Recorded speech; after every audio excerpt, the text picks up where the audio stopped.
Content warning. On this podcast, we discuss sensitive issues, including but not limited to swearing, tasteless jokes, situations of a sexual nature, and drug use. This podcast is not intended for children.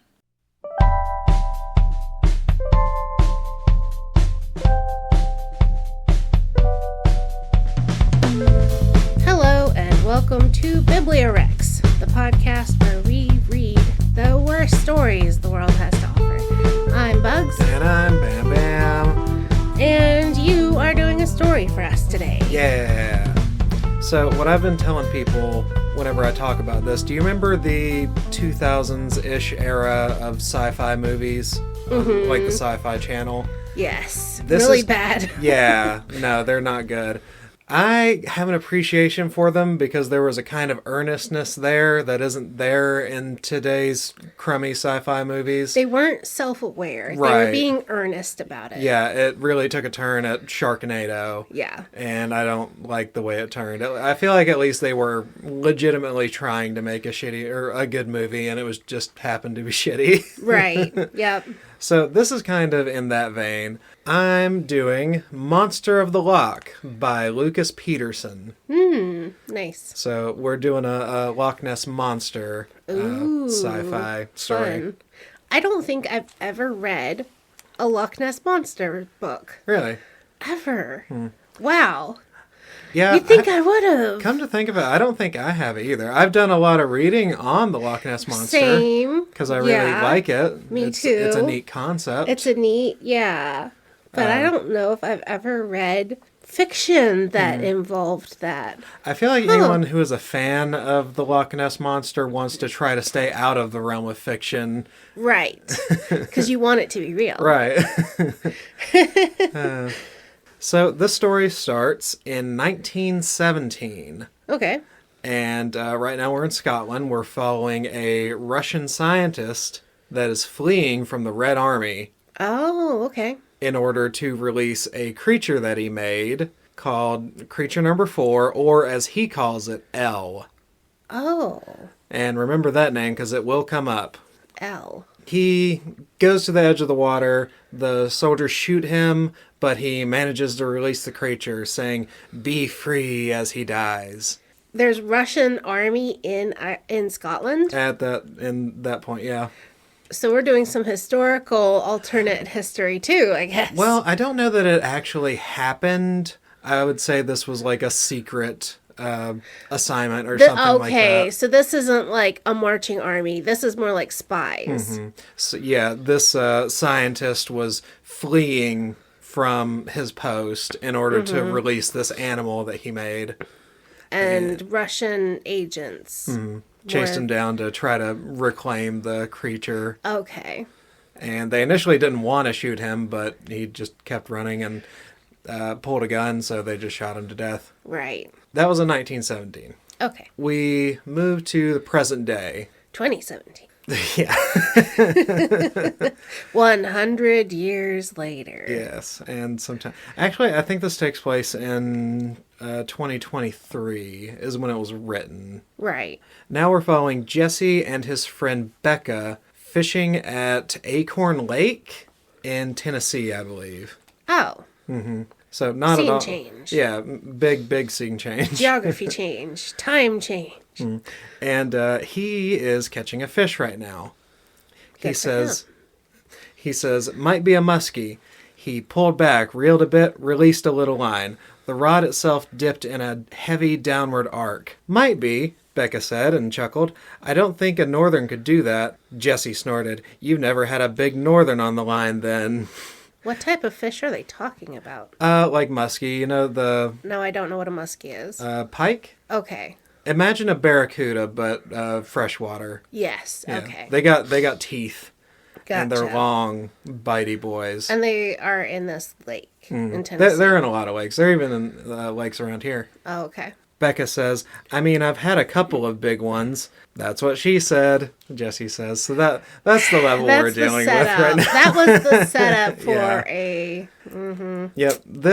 I don't know that this author really knows how to do good setups for jokes. Right. Because there's two bigger ones later, and they really I'll let you be the judge of that. Mm-hmm. So he catches the muskie. It's a 20-pound muskie. Yeah, Jesse lights a cigarette. Becca remarks that he was going to quit. He says it's been a stressful couple of weeks. And then Becca says, not that stressful, which is a weird thing for your friend to say. How old are they? They're like mid-20s, I think. Oh, I was imagining they could be in teenagers. their 30s. Yeah, they could be in their 30s. Oh, now, so these are adults. Yeah, she has had a kid. He has served in the army, so it could be mid-20s. Oh, these are like, okay, full adults. Like, gotcha. For some reason, I was imagining, like, teenagers. They seem like they act like at least 30, but the case could be made they could be mid-20s, but... Yeah. Oh, okay. It doesn't go with any strict ages, I don't think. Gotcha. She says, not that stressful. Jesse says, my dog died the other week. That's pretty stressful. Yeah. If you like your dog and your dog dies, right. That's pretty upsetting. But this is also a really weird conversation because Becca, we find it out later, Becca is currently losing her house. So compared to losing your house... Yeah. And the next day is her dead kid's birthday. Oh, God. Yeah. She's having a bad week. Right. So, yeah, Okay. your dog dying might not quite register. On her level of, yeah. Like, she probably does not have emotional space to deal with him having stuff go on. Does the book treat them as equally important? I'm just wondering if his upset over his dog is like... It barely ever comes up again. Oh. Okay. Yeah, her trauma seems to be a little bit more important to her character, I guess, but it really doesn't come up that much either. Oh, okay. Yeah. Just like Jesse's PTSD, because as I mentioned, he served. Right. We don't know what branch. Oh. He served somewhere. And he saw something that caused post-traumatic stress. As the most detailed he ever gets is that he saw his friends die in a hail of 50 caliber bullet fire.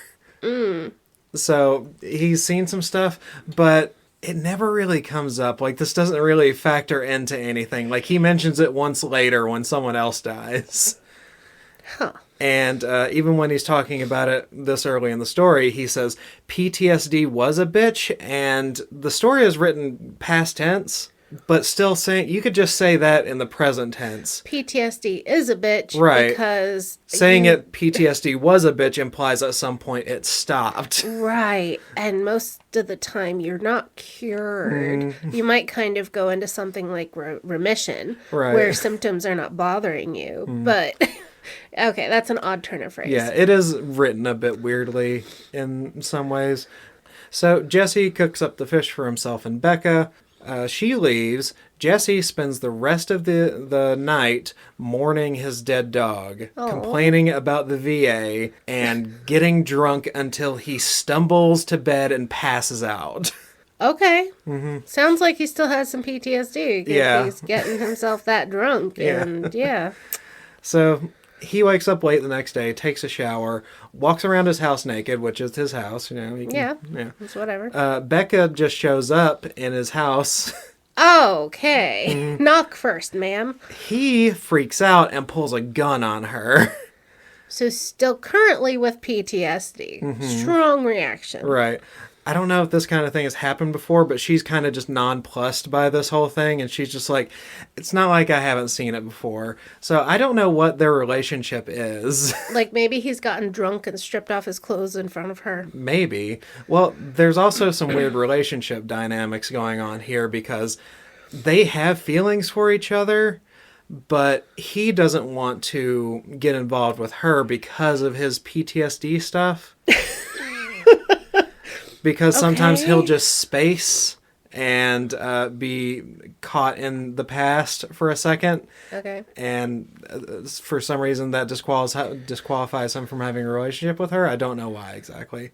That's just his words. So they both have feelings for each other. She's already seen him naked. Right. But they're not a couple. They're kind of like quasi couple. Yeah, I don't know if they like grew up around each other and they just saw each other naked as kids or something like that. It's hard to tell, but it's just really vague, so it doesn't really go into it. Gotcha. She tells him to get ready. He asks why, because he has forgotten that today is her dead kid's birthday. And she's gonna go visit the grave. Visit the graveside. Yeah. So now she's pissed off at him. Oh, and he got very drunk last night. Was up very late. Slept in. And so now he's hungover, forgetful. Okay. I honestly can say, yeah, not pulling her into all that mess, probably a reasonable thing at this point. Yeah, when I was bringing up the PTSD doesn't really factor in, I mean like later on when like loud, stressful things are happening. Oh, and he doesn't react? Yeah, it doesn't like affect him hardly at all. Oh, gosh. I wish that was true for me. Yeah. As far as his lifestyle goes, it kind of tracks with someone who has PTSD. Right. But his actual reaction to events isn't the reaction you would expect from, especially from someone who had been to war. That and the thing he was talking about, being worried about getting with her, him just spacing out in his memories or something like that, that never happens throughout the story. It only happens that once at the beginning when he's fishing. And it just never really comes up again. So they go pick up flowers and visit the grave that is by the lake. And I thought this was a weird choice because it's unclear if this is a graveyard or if this is just a special grave for the daughter, which would be an odd choice considering she drowned in that lake. Ew. Because of a negligent swim instructor. That was teaching a bunch of kids and just forgot her. Oh my God. Yeah. And by the time he remembered, she was dead. Oh God. Nightmare unlocked. Ooh. This is when Jesse learns about Becca losing her house. And we learn that the daughter's name is also Elle. Elle. Like E-L-L-E? Elle? Okay. Just like the creature was named back in 1917. Okay. I figured that one, it was just the initial L. No, it was also E-L-L-E. Even though he was Russian? That probably means nonsense in Russian. Hard to tell. Okay. I don't know Russian. Okay. Yeah, I don't know either. Fine, sure. At one point, there is a Russian journal, but it's translated into English by a Scottish guy. But we'll get into that. Okay. So Becca sobs for a little while. They go back to Jesse's house, which is kind of just like a cabin out in the woods next to the lake. Because he kind of just lives in isolation. And when they get there, there's a man in a suit on his cabin porch. Ooh. Now, I'm going to tell you this next part because it's really weird considering the broader context going on. Right. Becca whispers, "There's a pistol in the glove compartment." "Good," Jesse said, and got out. "Use it if things get ugly, then get the hell out of here." She opened her mouth to respond, but he closed the door before she could. So he's going to confront the guy. Becca is actually a part of the plan that's going on here, which is to kidnap Jesse. What? Yeah. There's a plan to kidnap Jesse to take him to somewhere else. And Becca is a part of that plan. So she knows that this guy has something to do with this. And she just offered Jesse a gun to possibly shoot the guy. Also, we've established has PTSD, right? Pulls guns on people, gets drunk and belligerent or whatever. Yeah. Not... Will most likely shoot somebody. Yeah. Yeah. And it's just weird because I don't think when this was written, it was originally intended that she knew what was happening here. I think that was an afterthought once this was already written. And they didn't go back and adjust the scene to match her knowledge. And there's a trend to that too, I think. Oh. So this has this has continuity errors and like some poor editing as far as like timelines and perspectives and stuff. Yeah. Gotcha. So the guy on the porch, his name is Albert Cruz. He says he's there on behalf of his client who is interested in a skill of Jesse's. That being that he was the best fisherman in his unit. We find out later that's not entirely true. It kind of is, but it's weird. Jesse tells the guy that to get the hell off of his property. but then he goes back to Becca's vehicle like he's going to leave. He tells the other guy to leave, and then he's going to leave. It's really weird. So he gets in the vehicle. Okay. Becca is gone. And there's a man in the back seat with a needle who sticks a trank in Jesse's neck. And This is some EOS shit. Yeah, it really is. Scene change. Trank him. No, wait. Because the other scene change was after we killed that guy.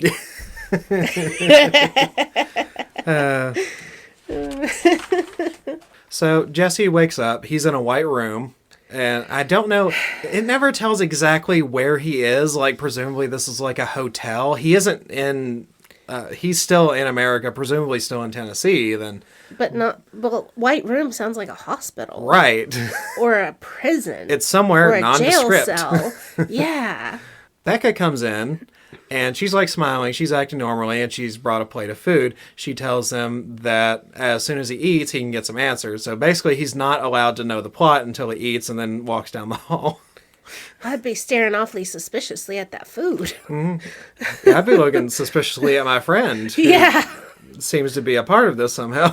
Who offered me a gun when this guy was standing on my porch, and then I climbed back into the car, and instead of her, it's somebody else, and they stabbed me with a needle. Yeah, it's really weird. So he eats, goes down the hallway, and... He just complies. Yeah. He just Wow. complies right with it. Which is also weird Wow. because later He's a soldier, again... too. Yeah. Later again, he's going to try to be non-compliant a couple of different times, but they've always got like a ready answer to try to get or to actually convince him. So it never wants him to seem like he wants to do the thing, but they've always got a way to coax him into it. Easily. Easily, yeah. Yeah, okay. And in the room where Becca told him to go, he meets a Scottish woman who turns out to be a distant cousin of his. And her name is Emma. He asks her why he was kidnapped, and she says it was the only way to get him there. Untrue. Yep. Untrue. I can just tell you. Untrue. Yeah, you could have tried talking. Yeah. You could have just said, hey, want to go to a place with us? We will pay you money or tell you what is going on. Yeah, which is what happens later, is they offer him money. Right. Like, there's other ways to convince someone to do something. Right. So Becca walks in at this moment, and she's just like, yes, I was part of this plan, and I knew you wouldn't go through with this unless you were actually tranked. And he's like, fuck you guys. Yeah, because he's going to be less willing to cooperate and help them because you tranked him. So he goes to walk out, and then Emma mentions that he's an heir to a fortune, and that it was his mom who reconnected with his family in Scotland. With that! Yeah. Open with that, hey! I don't know why you couldn't open with that at the house. Like, nothing particular happens at this location that they are. They could have done this at his house. And if you think he's gonna freak out if you're standing on his porch, send a letter first. Say, hey, we have a lawyer who is going to speak to you about a will that has been discovered that references you. A lawyer will be there to visit you on X day at X time. Please be available for us to discuss this with you. Good Lord. Yep. The most convoluted, beat around the bush, random way. Right. Well, I think that he just wanted to, like, I don't know, maybe, like, make funerary proceedings seem a little bit cooler by including a kidnapping. I don't know. Right. It's just really weird. I think he just didn't want to go through the rigmarole of actually making this happen in a sensible way. So he just made it happen in a stupid way. Action movie. Yeah. We're trying to write an action movie. Right. Because that would be boring to have a lawyer sit down and say, here's the will, and read the will, and blah, blah, blah, blah, blah. Yeah, later when we meet the executor of the estate, it ends with him getting hit with a desk. Oh my God! So they brought up his mom, who reconnected with his family some number of years ago. His mom has already died of ALS. And throughout the story, twice both in the first third of the book, they have a video or a letter that reassures him to proceed, which feels really unearned because we've never had his dead mom mentioned. Right here, there's a video explaining to Jesse, oh yes, this is what is happening. You're an heir to a fortune, yada yada, and emotions. At this point, especially if he's in 2023, I would be convinced that this is a huge setup. Right. And this has to be an AI model. Yeah, everything is happening sketchily right now. This is so sketchy. I would be like, this has to have been an AI model designed on my mom, that they found video recordings of her, and they are trying to dupe you somehow. Dupe me somehow. They're going to steal everything from me somehow, even if I have nothing. Yep. Weird. That's also what I would have thought, but I don't know how in the know this author is on AI, because AI does come up at the end of the book. Really? Uh-huh. So yeah, we've brought up another character that's dead. At this point, we are dead even for named characters that are alive and dead. Because we have the friend's daughter, his mom. Okay. The dead scientist. The dead scientist. The guy that was on his porch was named. He's still alive, so that's 4 alive people and 4 dead people that have names in the story. Wow. That is not a normal ratio. It's very strange. So he eventually does agree to go to Scotland to see about this fortune business and whatnot. And Becca goes with him. Oh, I wouldn't trust her ever again. Yeah, I wouldn't trust any of them lying and kidnapping me. Did he say, Becca, come with me? Or did she just say, I'm coming? Yeah, I don't know. They don't really talk about it, I don't think. She's just on the plane. Yeah, it's a really weird vibe. Like, she's always around. It's like they're a couple, but they act exactly as a couple. They are treated as a couple, but nothing coupley really happens between them. It's weird. Huh. And it's like implied that they're going to be a couple. Oh. Yeah. Huh. And they don't actually become one until the end of the book, but at this point, it's like this really weird gray area they're in. Right. So, I don't know. They arrive in Scotland. Jesse takes a blood test to bring to the executor of the estate to prove that he is in fact related to his uncle. This is getting more and more sketchy. I swear, if someone wanted blood from me after all of this, I'd be like, no, you're not getting my DNA. No. So the executor's name is Mr. Toole, and he claims that this blood test is not proof that Jesse is related. He's saying, like, because he wasn't there to see the blood get drawn and get tested, that this blood test confirming his relationship to his uncle is not actually proof. Oh. So it's almost like they're gaslighting Jesse now into thinking that Jesse's the one doing the scam. Right. When he wasn't the one who wanted to come to Scotland. Right. They convinced him to come through violence. But Emma brings it to Mr. Toole's attention that Jesse's uncle specifically named Jesse in his will. Then the blood Then it doesn't, it doesn't fucking matter. All you have to do is have, like, some decent proofs of identification. Yeah, you pull out your ID and say, this is my state-issued ID, right, showing I'm that person. So, we do find out later that Toole is just kind of jerking him around for some reason. Because, like, would he get the money? No. Oh. Yeah, it's just dumb. Huh. See, I'll get into it later, but I feel like Mr. Toole was originally intended to be the bad guy of the story. Oh. And then he changed his mind, but... And he didn't go back and fix it. Right. So he's just a dick for no reason. Right. Jesse flips the table over on him because he's being a dick. Wow. And Toole threatens to call the police on both Jesse and Emma.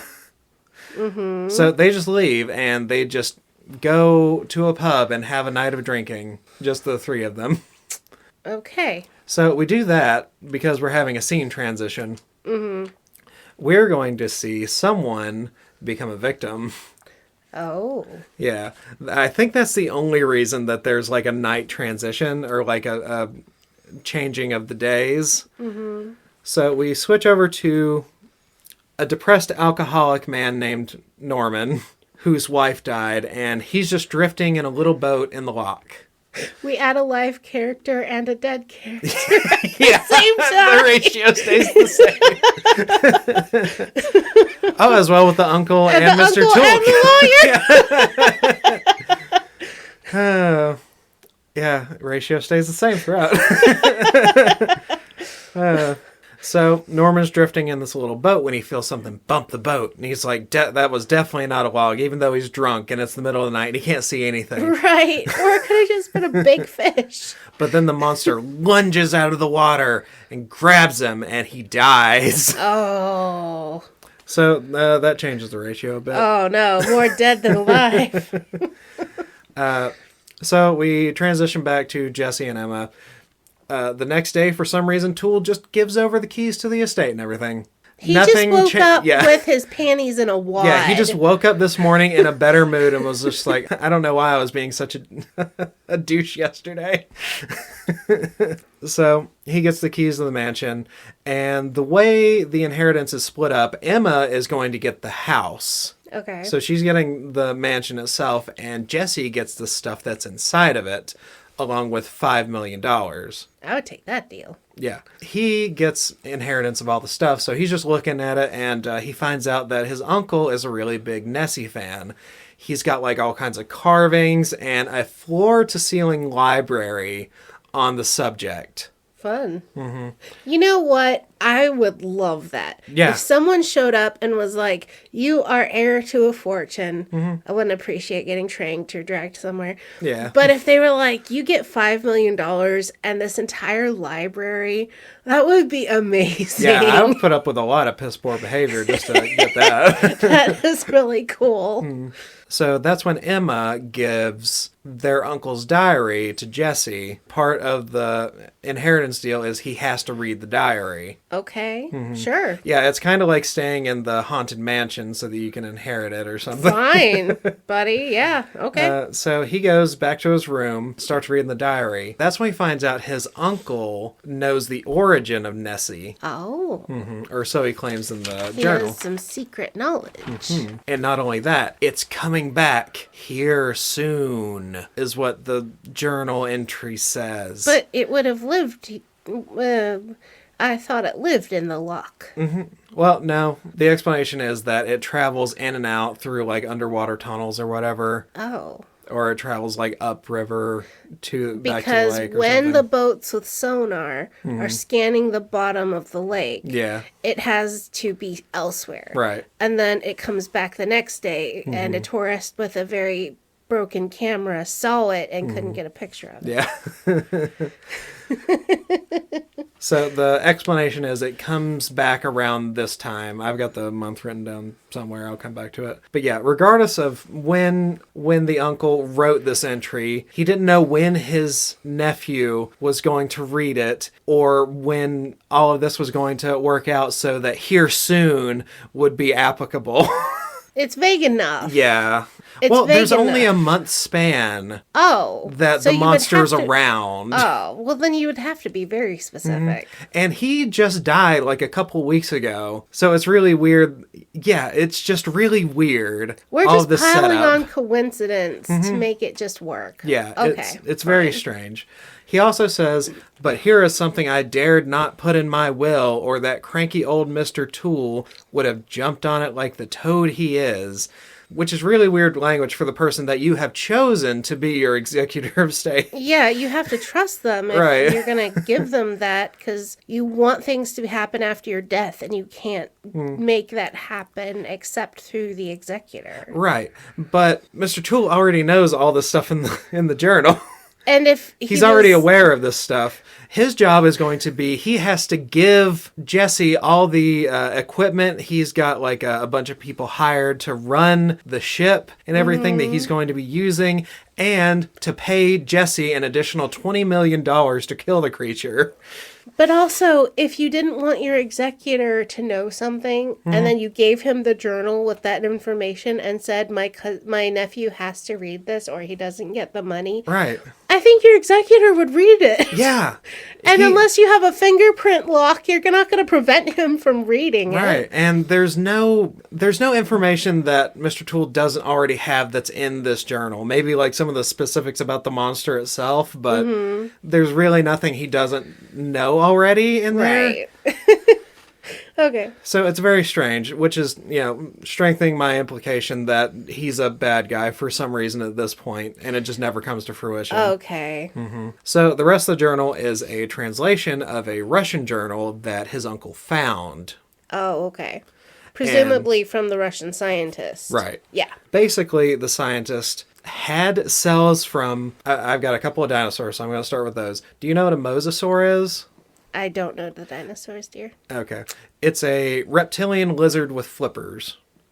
Ooh, I think I've seen pictures of that one. Probably. Yeah. It's sort of similar to a Leopleurodon, if you've heard of that one, like from Jurassic World, except it didn't have a neck.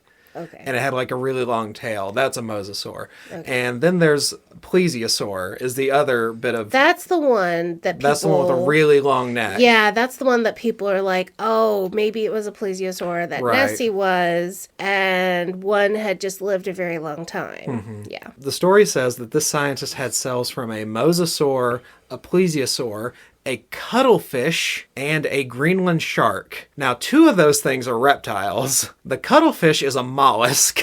And the Greenland shark is, of course, a fish. This guy just put them all together in a bowl, and it magically grew into an embryo somehow, which is super not how gene splicing works. So he did a Jurassic Park, basically. That's right, basically but dumber. Idea. Dumber and 100 years, 90 years earlier. Right. They wouldn't even find the structure of DNA yeah. for another 40 years, roughly. Right. The difference between what's being done here and what was being done in Jurassic Park when it was written, Jurassic Park actually took the best science of that day back in the 80s and 90s, the best information they had on genetics. Right. And made a semi-plausible story out of it. And that's why that was really neat and why it's been so cool for so long. Yeah, yeah. But this is just, I had some cells and I just put them in a bowl and mashed them together. I'm going to take a snake egg and a chicken egg and crack them and scramble them, and out is going to pop a flying lizard. Right, that's exactly what this is basically saying. It's more magic than science. Yeah, they just magically form an embryo. Now, Jesse in his mind is trying to rationalize this and make it work while he's reading this. Maybe it wasn't actual splicing, but more like just tossing cells together and seeing what happens? ? They would just die. Yeah. The cells would just die. Nothing would happen. Well, potentially, I don't know. It's really stupid. Number one, the cells wouldn't just mash together and stuff. And on top of that, you would have to have a particular kind of medium that the cells could grow in. Yeah. And animal cells do not act like bacterial cells. No, they don't form colonies and just multiply all as the same thing. Right. Plus, if you had a skin cell, it would make more of those skin cells. It wouldn't produce an entire reptile. Right. So, really stupid. Yeah. But it almost sounds like something that is real, sort of.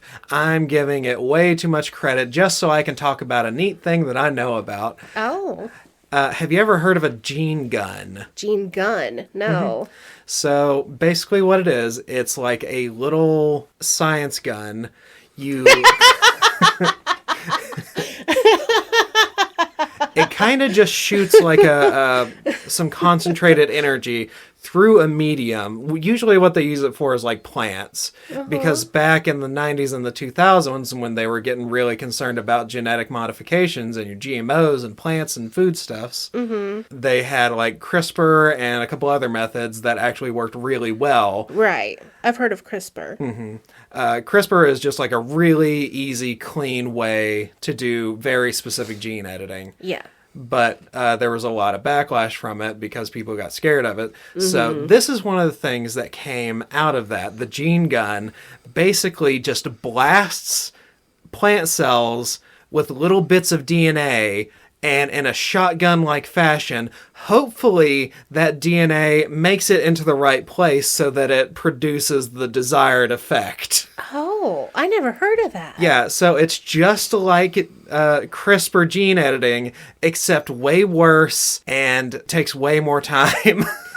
Oh, and you're more kind of hoping for random mutations from it versus like the very clear editing that CRISPR does. It's kind of just you've got like a shotgun blast of a particular allele that you want, and you're hoping that it eventually makes it to the place that that you want it to go to get like a specific trait.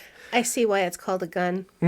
It's really stupid. It's overpowered it's super neat. Very it neat. is really crazy. It just came out after something that worked way so much better. Right. I guess that's probably one of the reasons I hadn't Just heard because about it. people think it is somehow less dangerous, because even if you, as opposed to gently inserting a gene into a cell, as opposed to blasting it in with a science shotgun, right, what people are worried about is horizontal gene transfer, which can still happen regardless of which of those two methods you use. right. So I think it's silly, personally. Gotcha.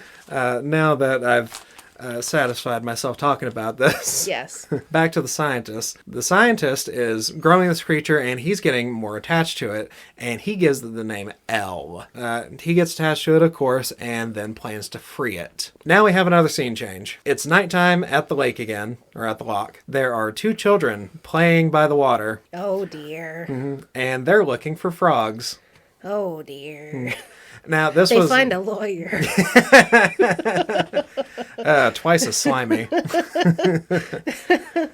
Now, this one I actually had to check because I wasn't sure if there were frogs around Scotland, but there are. There are, okay. I was going to be like, that would be weird if they didn't. Yeah, I was just kind of curious. I wasn't sure if it was like too cold up there. But then Ireland doesn't have snakes, right? So that made me stop and think, Yeah, it was something I had to double check too. So, but yeah, they're playing around the edge of the water, and then they hear something, and then they both get eaten. Oh no! by the monster. Oh, we're more dead people more now. Back to Jesse reading his uncle's journal. We just had to establish another night of monster eating people. Okay. We are currently in the month of it coming back. You know, locals would really, really be aware if 1 month a year They out are, of the though. year. They are, and there's an explanation for it. It's just a really dumb one. Oh, God. The town covers up the monster's existence, and they've done so for decades. Uh-huh. Do you want to know why? Tourism? Nope. They think that the creature was sent by God to protect them, even though it almost exclusively only eats the people that live there. Yeah. So why they wouldn't think of it as a curse, I don't know. It doesn't really come up, so it doesn't really matter. It's just a shitty explanation. Does it eat 1 or 2 people every night for a whole month? Maybe. I don't know. After this, they start going after it, so it doesn't really explain how many people it generally eats. Because that would be in that 30 time frame. people a year. That would be 300 a decade. Over 100 years, that would be 3,000 people. Yeah. Depending on the size of this town, that's a considerable dent in their population.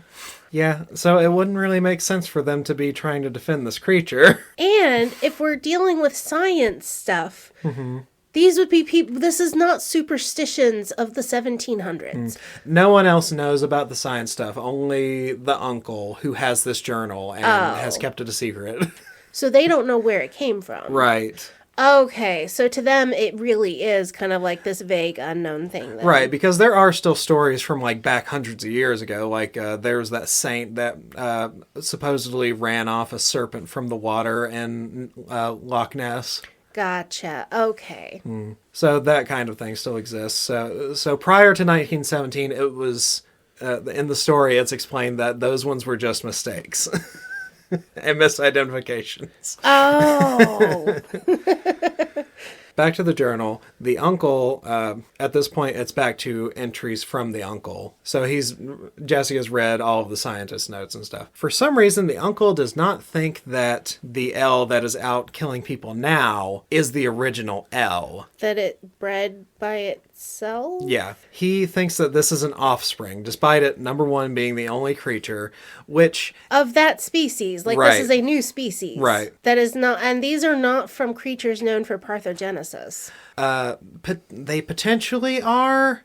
Like, usually the parthenogenic species that come up are usually either fish, reptiles, or amphibians. Right. So it is possible, but usually that's kind of just like a random population roll.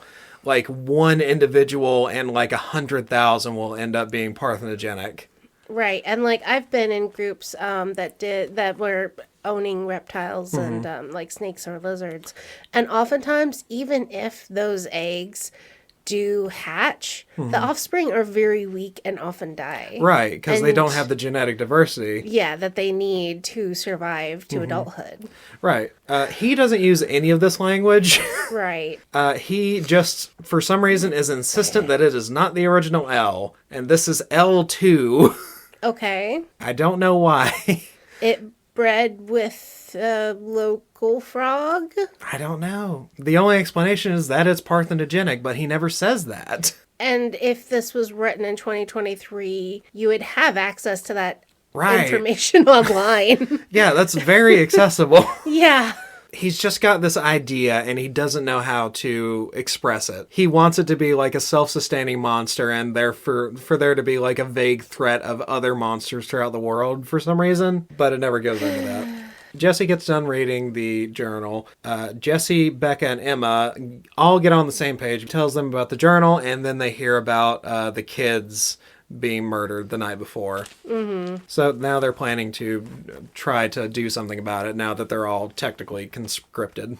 So Jesse and Emma, not Becca, Becca stays at the mansion, goes to Mr. Toole, who is, per the instructions of the journal, to provide them with a boat and a crew, but he won't. Still bad guy in this chapter? It's really dumb. He says, "Did you read the very last page?" "Yes," Jesse said.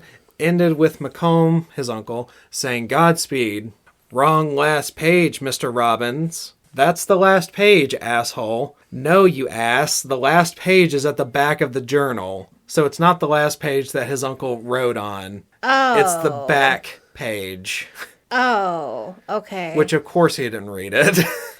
That would be stupid. Right, because if it looked like you had finished writing and stopped writing 20 pages before the end of the book. Right.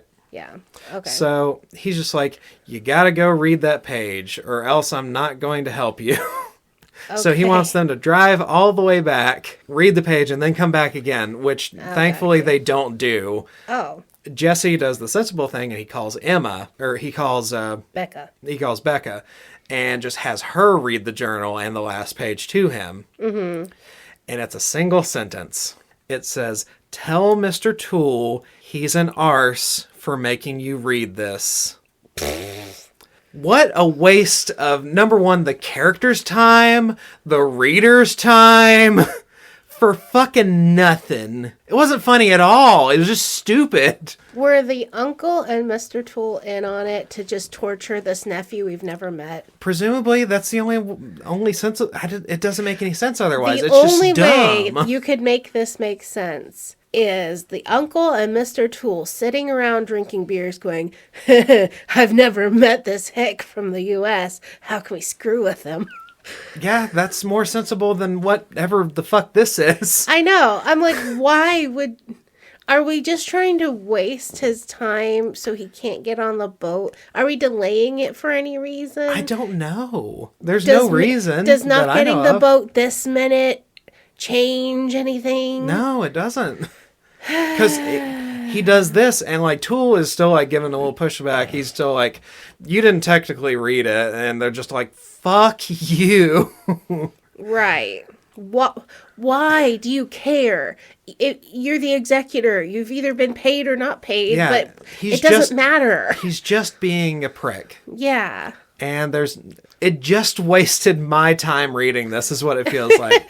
Or any other reader. It's just wasting the reader's time for no reason. Yeah. It's the same as we're gonna trank you and take you to this room and then tell you. We could have just told you in your room, in your house. We're wasting time and going around and driving you random places for no reason. Right. It's trying so hard to be clever, but it's just really, really cringy. Yeah. And only the way I've seen done in like novels and stuff. This is like my kid. Have you ever played the story where you each tell a part of a story and then the next person tells a part? Yeah, and they figure out how to like try to drive the story a certain way. Right, but when you play that game with little kids, they always go like, and then he pulls out a gun and he shot him. Yeah. Like they always have to create the most dramatic, weird, random stuff, like ad-libs. Like this just feels like ad-libs. Yeah, it kind of does. So, anyway, Tool sets them up with the crew in a boat eventually. Emma and Tool stay off of the boat and are effectively just gone from the story. What? Yeah, they don't show up in the story ever again. Oh. At this point, all it is just Jesse, Becca, and the crew. Okay. Jesse describes the boat as a large white one that reminded him of both a yacht and a large fishing charter. Boat-shaped. Yeah, boat-shaped. It's boat-shaped. Whatever boat you're thinking, that's the one. You got it. Can it fit 6 people on it? Big enough. Okay. It's outfitted with a high-tech lifeboat, chum barrels, mounted machine guns, and harpoons. Good God. They allow machine guns on a boat in Scotland? Yeah, I guess they don't stop them at the very least. I guess this uncle was very rich. Phew. So here's another attempt at humor when Jesse gets on the boat and he's meeting some of the people. This is the entirety of chapter 14 is dedicated to one character named Lester walking up to Jesse and saying that he's the captain. And then the actual captain, an Englishman named Buckley, saying, I'm actually the captain. And that entire chapter is 2 pages of just that entire something that could have been 2 sentences. And it didn't need to be in there at all. Like all it was just trying to make Lester seem a little goofy and funny by pretending to be the captain, and then the actual captain just being like, I'm actually the captain. It was a shitty attempt at humor. This guy is not good at humor. I felt some brain cells give up. Yeah. And die just now. Yeah. Like it's a really crappy attempt at like a charming kind of humor for an older character or something. It's very weird. Very boomer humor. You know who else loves boomer humor? If it blows up this book, I'm a fan of it. Yes. That's the only kind of boom I'll accept right now. Boomer humor. Laugh at people falling over and hurting themselves. Ads. Hello, bad book loving friends. Just updating our socials.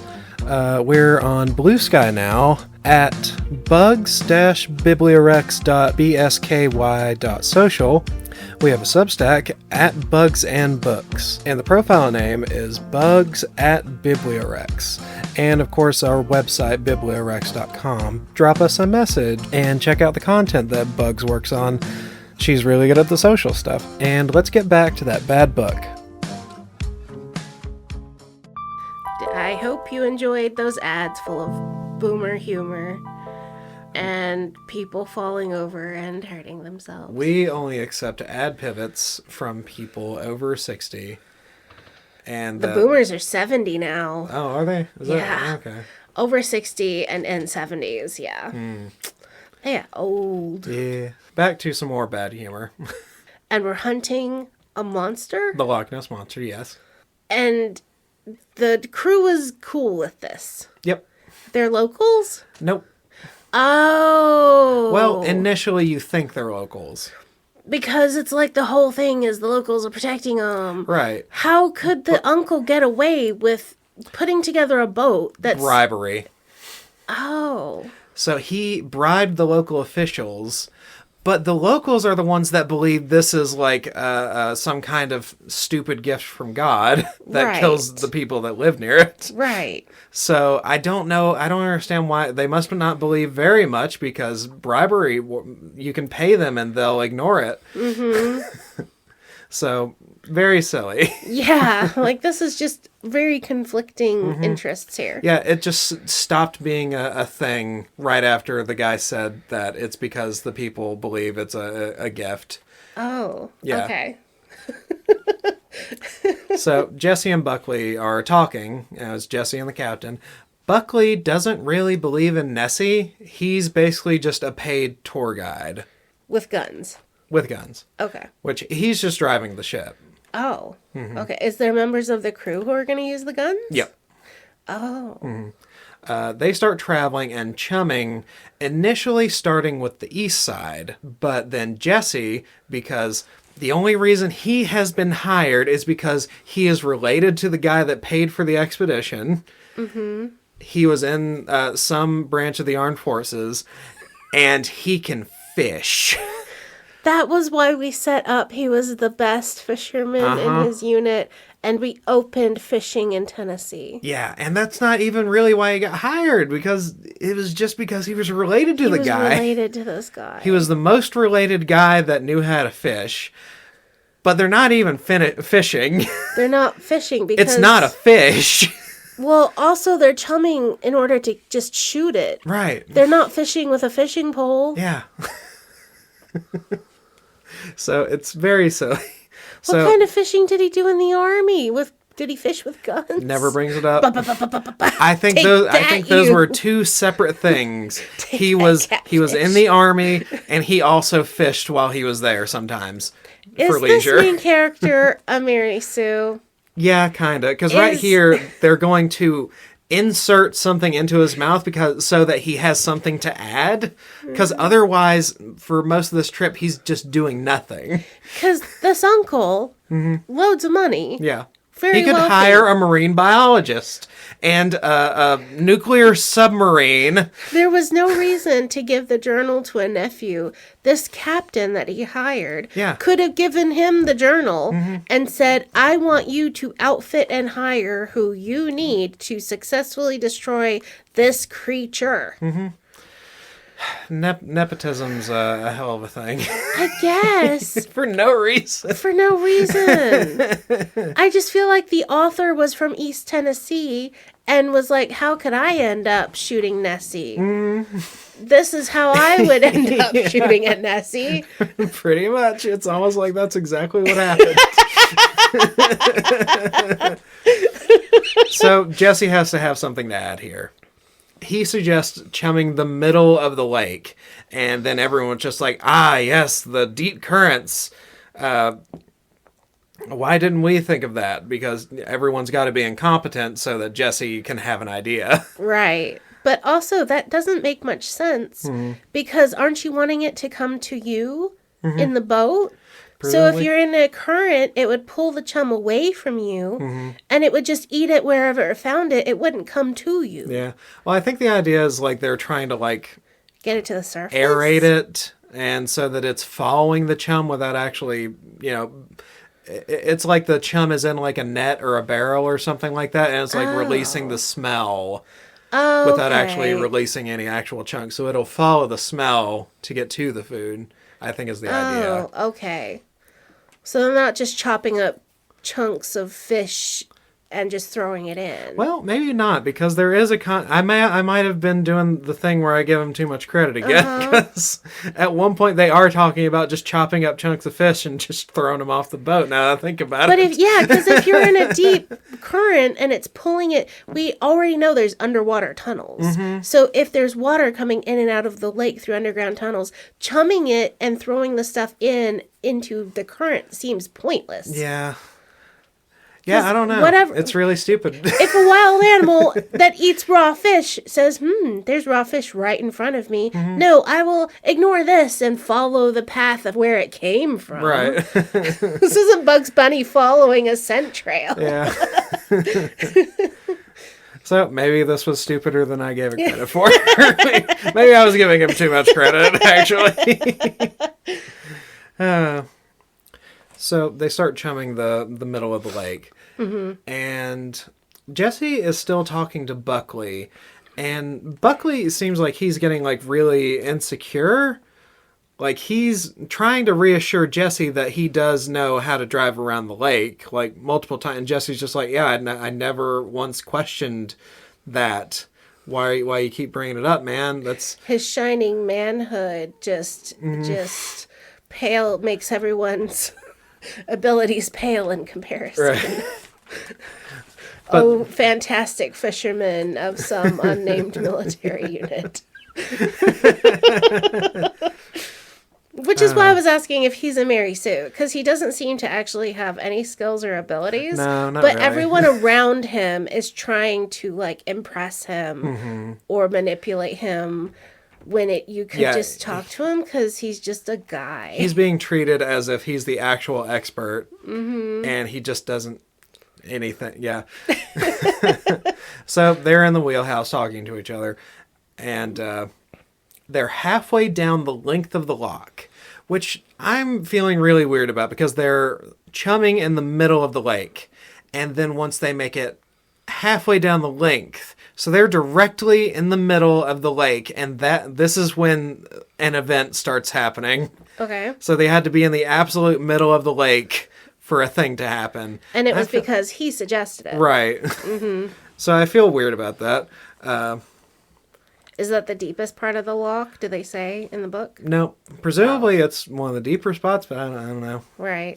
That's when they hear a kind of call or a scream. They describe it as something dying, a whale call, someone singing, an ambulance, and a ghost.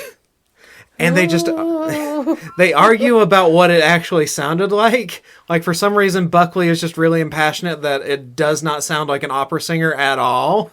Uh-huh. And they just argue about this for a while. I don't know why. I think I would be manning the guns and not caring about what the specific sounds were. Getting ready to fight the monster you're here to kill. Yeah. So they argue about this until something bumps into the boat. Oh my God. Jesse goes to check on... If the monster gives you a warning ahead of time, be considerate and take it. So Jesse goes to check on Becca and the crew.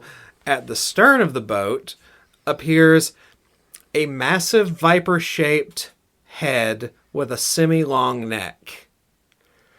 So it's just kind of a chody plesiosaur is what it looks like. Okay. It's trying to get into the chum drums. Okay. And both Jesse and Lester from earlier, the old douchey guy, they see this and they try to like sneak away and make sure to get away with it. But one of them slips. The creature slips back into the water, comes up and grabs Lester and kills him. Eats him. Yum. Jesse says that they need to start shooting the thing. Buckley thinks that they're supposed to be trying to capture the creature. And that's when one of the crewmen, her name is Elsa, points a gun at Jesse saying that they all have different financiers. What? So that's when Buckley drops the act and now speaks with a light Russian accent. What? And Buckley tells Jesse that they have to catch it alive because his family is being held captive by the Russian oligarchs that want to capture the creature. I'm disappointed. Yeah. Oh, you're disappointed now. Wait until later. You'll be so much more disappointed. I'm just disappointed. I'm not mad. I'm disappointed. So this is the plot. This is part of the plot now. They're going to try to catch the Loch Ness monster instead of just killing it in order to save the crew's families that we care about, apparently. The way your boat would be outfitted would be so different. Yeah. Do they have tranquilizers and nets? They do have tranquilizers and nets. Okay. But here's the thing that I don't get. They're being financed by somebody else. I don't understand why they had to piggyback off of the millionaire uncle's mission in order to try and do this themselves. If the locals are willing to be bribed to let a boat out there with guns to shoot the monster, they would be willing to be bribed by Russians who want to trank it and steal it. Yeah. Same difference. Yeah, so it's just... It's really dumb. So that's what the story is now. They're trying to catch it so that they can save their families or whatever.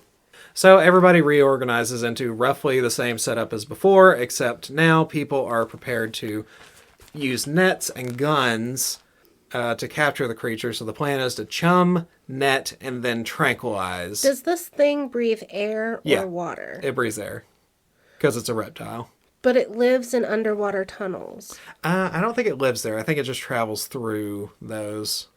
So it's a swimming reptile. Okay. Because I was like, how would you transport it if it breathes water? But it breathes air. Yeah. Okay. All right.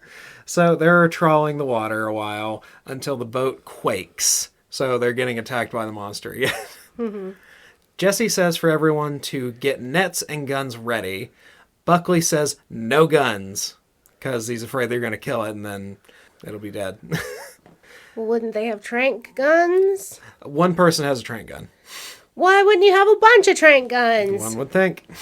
How big is this thing supposed to be? Roughly whale-sized. Not like blue whale. I think like a beluga? Killer whale-ish. Maybe a little bigger than killer whale, but yeah, I think that's about the size. Transporting that would be a national affair. Yeah, it sure would. And whatever little boat they have is too small. Yeah. Okay, moving on. Because whatever size of boat they have, this thing could be way bigger than we're thinking. Right. Because it was so vague about how big it was. A boat-shaped boat, is all we were told. So Buckley pulls a pistol and says no guns. Jesse says that he promises they will save their kids, and if he ever pulls a gun on him again, he'll shoot Buckley himself. Whatever. Just dudes having a pissing match. The creature jumps partially onto the boat. Okay. And everybody panics. Jesse goes to shoot a trank at it, but the monster is smart enough to shift its weight in order to knock Jesse off balance and make him lose the gun. And that's another thing that the story insists is that this thing is supremely intelligent, even though it just acts like an animal the entire time. And also, the animals it's from are not known to be particularly large-brained or smart. Right. Well, it's trying to make that case through the cuttlefish, which is a type of octopus. Okay. Because people say that because they're really clever at figuring out puzzles because they've got roughly as many neurons as a person. It's just that they're distributed throughout their entire body instead of just the brain. Yes, this little bit of cuttlefish DNA makes it a super intelligent It also makes it camouflage. Oh. Because cuttlefish can change colors. Yes, okay. Because this guy watched Jurassic World. Let's see. It's so funny when we will read books or watch movies or something, and we're like, I know what you've seen. Yeah. I know what media you have consumed, and now I'm judging you for it. Pitiful attempt to do that. So another guy, during all this chaos, he just picks up a machine gun and starts firing, and it seems to have absolutely no effect on the creature, because the creature just reaches over and bites the guy's arm off. And the guy's just screaming. Jesse fires at it with the trank. Creature runs away. They do an entire other monster attack Again. After this. Jeez. And effectively, the only thing that changes is that more crew die. Mm-hmm. And Buckley was lying again. He's not actually Russian. What? Because before he was pretending to be an Englishman. Yeah. And then, that cover was blown. Now he's a Russian. Okay, yeah. And that one got blown again. So now he's a Texan. What? He's a Texan. He doesn't have a family. And he's just a monster hunter for hire. You could have just been that at the beginning, dude. That would have made so much more sense. This would be a better story if it was about an actual monster hunter. Yeah. That had Buckley Texan monster hunter sounds badass, okay? And also, he's like there's excellent improv going on with that character because he's like doing 3 different fake accents. Yeah. He's pretending to be an Englishman, pretending to be a Russian that is Texan. And this was the author's alter ego who lived in Texas and was like, how could I end up shooting at the Loch Ness Monster? But yeah, his real reason for wanting to catch it alive was to just get more money. Good luck, man. Yep. Good luck. But now that most of the crew is dead, he's just like, all right, let's just kill it. I just won't get paid as much. You are a bad monster hunter, good sir. Very bad. He doesn't do anything. You're very bad at your job. Like, he literally just drives the ship and provides nothing except more accents. So yeah, what it feels like was happening is the author wanted Mr. Toole to be the bad guy, and that's why he was a jerk. And then he's nice, because it doesn't make sense for him to give Jesse all the opportunities required to make him the hero if he isn't a good guy. Mm-hmm. Then he makes the Russians the bad guys by taking Buckley's kids hostage, because we need a couple of monster fights, but for a reason we don't kill it. Because they want to have some monster fights and not kill it immediately with guns and explosions. That isn't a reason that isn't money, because then it makes the main character look super greedy, even though he's also doing this for money. Right. But now we're going into the final fight. But the author doesn't want to deal with the ramifications of letting 2 hostages die, so now Buckley was just lying again. And we can just murder the monster now that it's time. Introduce stakes. Yank them away. Yeah. Nice. So, in the last altercation, they rammed the boat into the creature, and now the boat is sinking. Mm-hmm. And everyone is getting on the lifeboat. And the plan, because now, all of a sudden, they have a prototype diving mech suit. That he is going to use to punch the monster to death. Oh. And provide a distraction while all of his friends... Start with that. Yeah, I don't know why we couldn't have just had that the entire time, but I'll tell you why we couldn't have that the entire time. It's because this diving suit is really stupid. Oh. So, the diving mech suit was sent by the Russians. It's about a foot taller and a foot wider than Jesse. Right. So the plan is he's going to go fight the creature while everyone escapes. The monster attacks again. Jesse gets into the suit and dives into the water. Everyone else fucks off. They're out of the story. They don't come up. Becca comes up again later. That's man versus beast. Right. And machine. And machine in between us. And water. And so the suit, number one, made by Russian engineers. He doesn't know how to pilot it. Yeah, might be a little bit of problem there. But the suit has an AI. Oh, magical AI that will fix everything. Mm-hmm. Sort of. So basically this suit has an Alexa. Of course, it's Russian, so maybe it's more... Alexa, yeah. Damn, I took my joke. I've been playing on that one for over a week. I hate you. Oh my god! I'm so disappointed that you got there so much faster than I did. I had to go through the second time reading the... never mind, it's fine. Joke sucked anyway. So, for this entire fight, Jesse is painstakingly talking to this AI because he can't pilot it. He has to give verbal commands Oh my god. to this AI. Stabilize, swim forward, dodge right throughout this entire fight. But also, he was warned by Buckley before he got in the suit, if the AI gets confused, it would shut down and he would be imprisoned at the bottom of the lake in a suit that does not work. But he still uses the entire time imprecise, unhelpful language to talk to the computer. I thought the Russian thing was a ruse. Buckley was hired by the Russians. But he's Texan. Right. He's just not actually Russian because his whole thing was that the Russian oligarchs stole his family because they knew he was a really good fisherman or something. How does Alexei know English if it's a Russian diving suit with a Russian AI? Google Translate. Because initially it is running in Russian, and then it hears Jesse talk, and it's just like, oh, I'll just translate into English now. Okay, that's not how that works, but fine. Moving Sure. on. So the AI will ask him, do you wish to swim? Jesse will say, for fuck's sake, yes. Explain for fuck's sake, says the AI.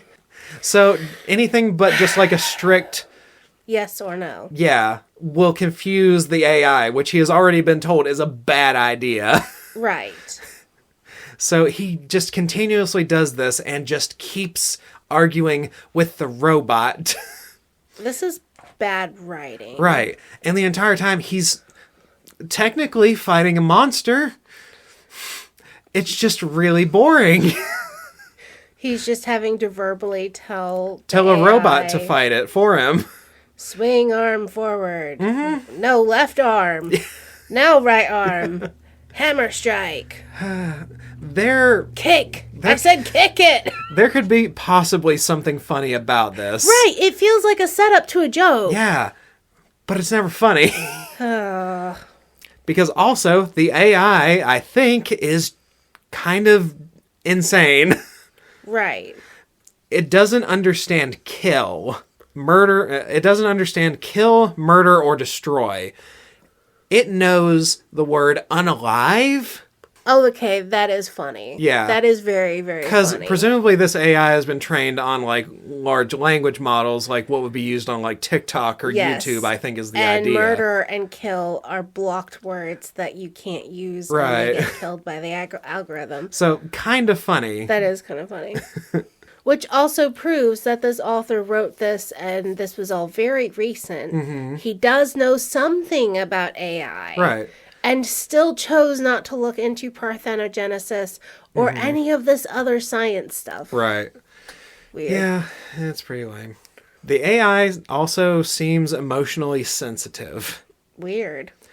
Because Jesse keeps getting mad at it. At one point, he commands the suit, unalive the large mass. I hate technology. The AI says, do you wish to terminate us? The suit's just like, are you mad at me? Should I kill myself? Jesse says, what? Our sensors tell us you are very angry. Well, yeah, I don't want to be here because the suit won't let him leave. For some reason, it requires him to be in the suit, giving the suit orders, even though the suit is feeding Jesse orders to give to the suit. So after he tells the suit that he's angry at it, the suit just kind of doesn't speak for a while, and you assume it's shut down. Oh. So you think that, oh, Jesse's going to get locked in the suit and die at the bottom of a lake. That's cool. But no, it comes back and it's fine. So this fight, of course, feels more like communicating with Alexei rather than fighting a monster. Eventually, they do get their shit together, harpoon the creature after the boat has sunk. And there's a harpoon still on the side of the boat, and he harpoons it underwater. Jesse just plans on letting the creature drown. because it breathes air and it can't surface. But the AI says that would be a slow, painful death. And if he doesn't put it out of its misery, the AI is going to eject him into the lake. Very weird thing to try to humanize this AI at the very end of the story that doesn't have anything to do with AI.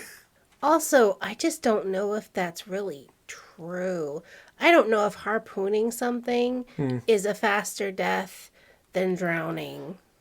Yeah, I don't know. Well, the thing is, the AI wants him to swim up to the creature and stab it in the eye to death so that it doesn't have to sit there and drown. Next to its teeth. Yeah. Let's get really close to its big, jumpy teeth. It's just a way in order to get him next to the creature as it's dying so you can have one last little scare event because he goes to stab it, it bites him, he stabs it in the eye to death, it dies. But if it bites him, won't that make holes in his suit? It's a suit made out of metal. Like, there's a allegedly tense moment where it's about to rupture the suit, but it doesn't. Oh. Mm-hmm. So, creature dies, he goes back on shore, the suit fucks off back to Russia, I guess. And that's pretty much the story. He meets up with Becca, he goes home, buys Acorn Lake, or at least all the property around Acorn Lake. I don't know if you can do that. I don't know if you can own a lake or not. Yeah. But him and Becca get together at the end. We never found out the relevance of the name Elle. It was just a coincidence for no reason. Because her daughter's name was Elle, the creature's name was Elle, and that was just a big nothing. Why did there need to be Russians? Why did there need to be a Texan? I don't know. I'm disappointed. I told you would be. That was just a nothing burger. Mm-hmm. There was nothing in that. Yep. Nothing creative, nothing new. Mm-hmm. Yeah, it was a real nothing. You could have had the scientist be Scottish. Yeah. Actually had conversations with the scientist, but I think that would have implied that the character should ask more probing questions to answers that the author wasn't interested in answering. I don't know. You know what's actually really funny? The author could have used AI to help him write those questions and answers. Yeah, he could have. And they would have probably made a more interesting story than what this is. Authors, use ChatGPT to write your stories. I don't think it's actually good for much more than like a letter length because it struggles with continuity. Yeah, there isn't like any internal coherence going on. Right. But as far as like brainstorming, it's excellent for brainstorming. And if you're not looking to it for facts, because it will lie to you. Yeah. It will just make up things to give you, because it is only giving you the most statistically likely next word after the previous word. Right. It's monkeys writing monkeys on typewriters. typewriters for a million years. But you can use it to help yourself with creativity. Yeah, it's great for prompting you into an idea. Or saying, hey, I wrote this, help me refine it. And it will be like, you could do this, this, or this. And it's just giving you statistically likely answers. But sometimes those will be things you didn't think of. And you could use that to help you write a bullshit story, but make it a little more coherent. Right. Yeah, there were definite ways to improve this.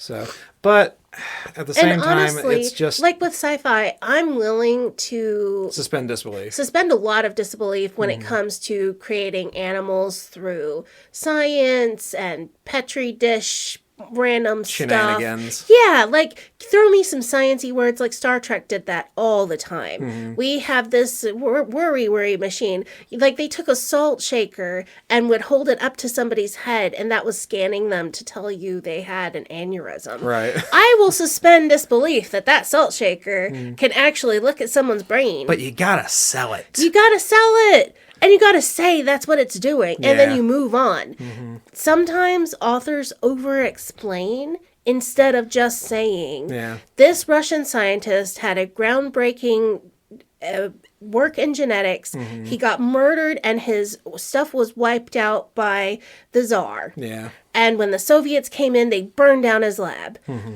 All of his amazing scientific stuff was lost to history. Yeah. And we don't need to tell you what dinosaur DNA and what other cells we took. You're over-explaining and underselling. Yeah. Yeah. So, but there was I would say, within that story would be a pretty strong short story. Cut out all this random flack and sell us this monster in a lake that you want to kill. Yeah. Sure. Even have just the mech suit fight. If you want to just do that, make that into a short story. That was the stronger part of the story.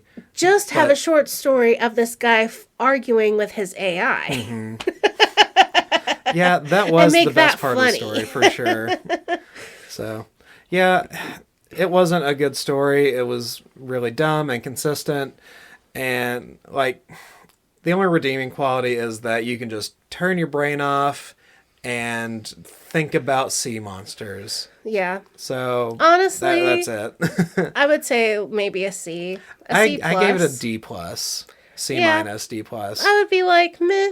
As far as something to read in an afternoon in the summer, you're on the beach, you're not going to remember it, you don't care. Yeah. Not so bad. Yeah. Yeah. I'll go with C minus for this one. I'll meet you halfway there. Yeah. I mean, considering some of the trash. Yeah, we really need to increase the scales a little bit. Get some C's in there. I mean, this didn't have any rape. Yeah, this didn't have any nothing really racism. Problematic. It was just kind of dumb. This didn't have pedophilia. Oh, boy. We just came off of Swoondalini. Whenever you guys hear that. Yeah, I'm still processing. I'm still not handling it. So, yeah, this was a nice, light, easy read compared to that. Please follow us on Blue Sky, Bugs at BiblioWrecks.podcast. Follow us on Substack. Email us at BiblioWrecks@gmail.com. Send us suggestions for bad books. And hey, we are currently looking for bad short stories. Potential future goal is to have some short, occasional extra bonus episodes with short stories. And we would love for you to send us links if it's available easily online. That is the easiest for us, or if something is like a PDF. And if you are an author or know an author who would like to have us review your book and then chat with you, that's something we're looking at doing in the future too. Yeah, as long as you're okay with a little bit of honest and polite critique. I mean, you've heard how we talk about books. And, you know, if your book is this trash, we'll tell you it's trash. But we'll also say, how did you write this? Where did you get your ideas? I want to hear about this. And it could be that, you know, hearing the perspective directly from the author could put a little bit different spin on it than just our perspective reading the book. Because we're on the outside looking in. And if someone said, yeah, I wrote it in 2 days and I published it and no one ever edited it, we'd say, oh, that makes sense. Or like someone dared me to write a story about killing the Loch Ness monster or something. Yep, and not editing. Yeah. How fast can you write a novel about the Loch Ness monster? With ad-libs, you have to include a Russian, you have to include a Texan, and you have to include, what did they call it? That northern or something? Like, you have to have these certain phrases peppered into the story. Yeah. So only people in the know at that Christmas party know why you had these random details. That would be fun. But I think that'll do it for today. Sounds good. We'll catch y'all next time. Bye. Bye.